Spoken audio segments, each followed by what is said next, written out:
Hello, and welcome back to another episode of the Audible Waters podcast.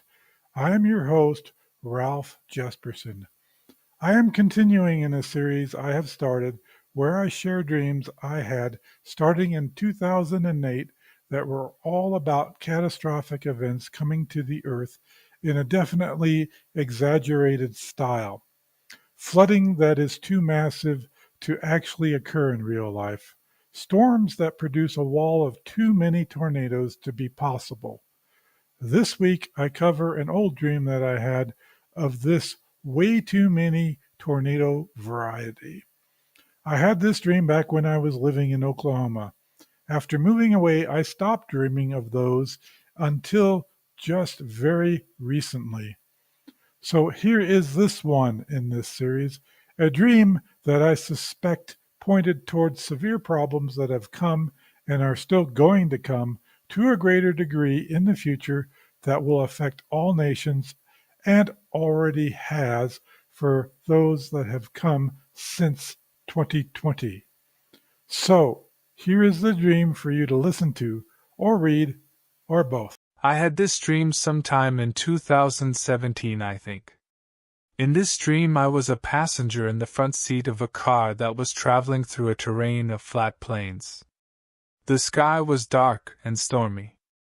As I looked out the passenger window to my right, I could see about 1/16th of the entire panorama of the sky. Then I noticed many tornadoes on the ground tearing up whatever they touched. There was approximately 10 in the chunk of sky that I could see. I started to get nervous, but then reasoned that I was dreaming again because this is not something that happens in real life. I have had many other dreams with tornadoes.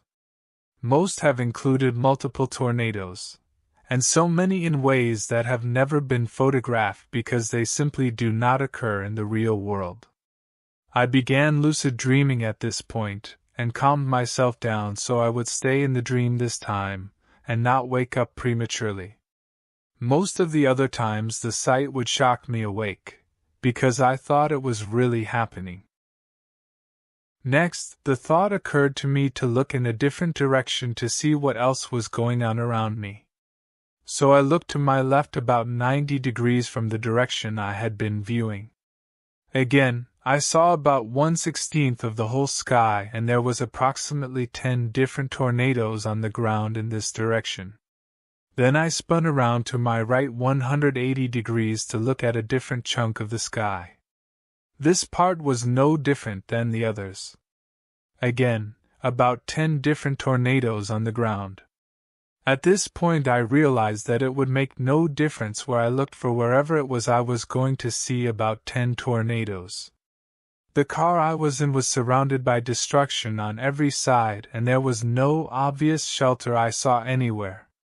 Then I woke up.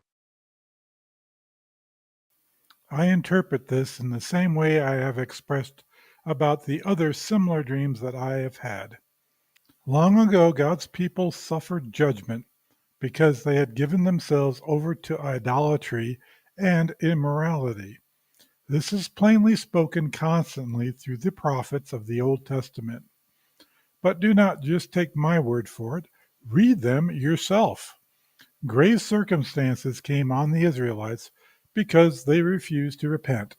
Fast forward all these many years, and we are now living in a time where the same things are happening today with God's people. God does not change, and so he cannot possibly be happy with what we are doing. Our unrepentant of sins have consequences too. And so I see this decade, which started with a pandemic, as a decade of judgment.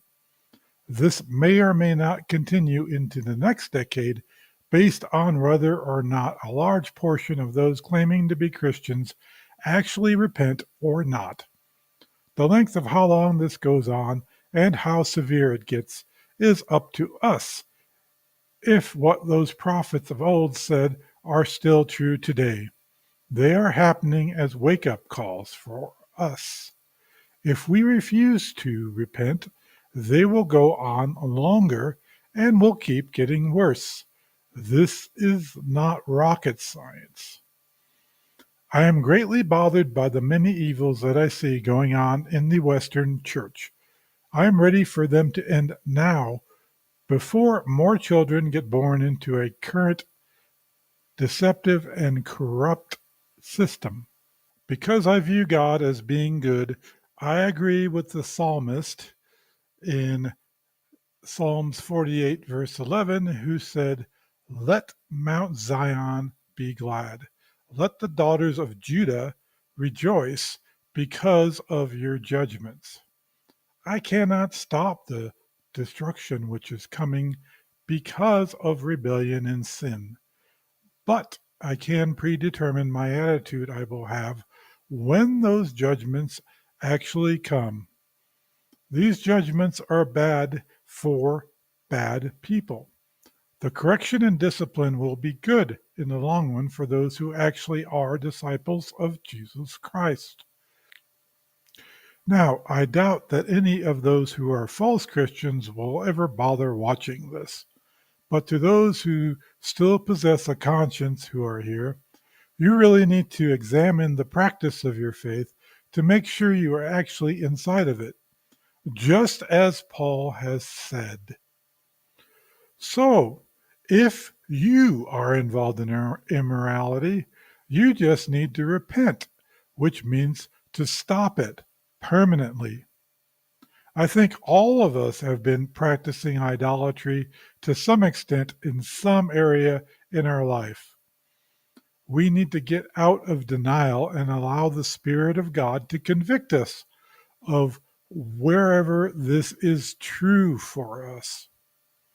In my own life, it was in my role models and Christian celebrities, and so I have spoken out about those two things frequently and loudly, as I have repented and see what I have done for what it truly is.